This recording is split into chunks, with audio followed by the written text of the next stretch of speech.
लाल वादळ मुंबईच्या उंबरठ्यावर. नमस्कार, संगमनेर लाईव्हमध्ये आपले स्वागत. आता बातमी सविस्तर पाहू. माकप आणि किसान सभेच्या नेतृत्वाखाली सुरू झालेल्या शेतकऱ्यांच्या लाल वादळाने सरकारला दखल घेण्यास भाग पाडले आहे.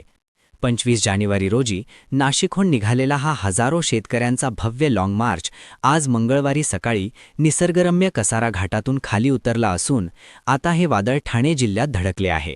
गेल्या 2 दिवसात ऊन, वारा आणि थंडीची पर्वा न करता पायलाग फोडून घेणाऱ्या या कष्टकऱ्यांनी तब्बल 60 किलोमीटरचे अंतर कापले आहे. मुख्य प्रवाहातील माध्यमे आणि सोशल मीडियावर या मोर्चाची होत असलेली तुफान चर्चा पाहून राज्य सरकारने अखेर नमते घेत आंदोलकांना चर्चेचे निमंत्रण धाडले आहे. नाशिक जिल्हा सोडून ठाणे जिल्ह्यात प्रवेश करताना या मोर्चातील उत्साह तसूभरही कमी झालेला नाही. अत्यंत गरीब घरातील आदिवासी बांधव, वृद्ध शेतकरी, महिला आणि पुरुष यांनी दाखवलेला कणखरपणा आणि जिद्द पाहून सर्वच स्तरांतून कौतुक होत आहे. आपल्या हक्कांसाठी रस्त्यावर उतरलेला हा जनसागर आता मुंबईच्या दिशेने कूच करत आहे. आज या मोर्चात आमदार विनोद निकोले, किरण गहला, रडका कलंगडा, चंद्रकांत घोरखाना, अहिल्यानगरचे नामदेव भांगरे, एकनाथ मेंगाळ यासह राज्याच्या विविध भागातून आलेले नेते आणि कार्यकर्ते सामील झाले, ज्यामुळे आंदोलनाची धार अधिक तीव्र झाली आहे.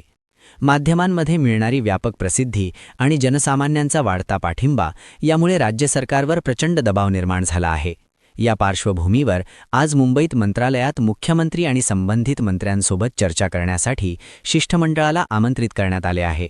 शेतकऱ्यांच्या मागण्या मांडण्यासाठी डॉक्टर अशोक ढवळे, माजी आमदार जे.पी. गावित, डॉक्टर अजित नवले, आमदार विनोद निकोले, उमेश देशमुख, सुभाष चौधरी, इंद्रजीत गावित, इरफान शेख, किरण गहला, सुनील मालुसरे, भिका राठोड, देवीदास वाघ, रामदास पवार, रडका कलांगडा, चंद्रकांत घोरखाना, एकनाथ मेंगाळ यांनी त्यांचे शिष्टमंडळ मंत्रालयात जाणार आहे. त्यामुळे आता या चर्चेतून काय निष्पन्न होते आणि सरकार शेतकऱ्यांच्या मागण्या मान्य करणार का याकडे संपूर्ण राज्याचे लक्ष लागून राहिले आहे. धन्यवाद.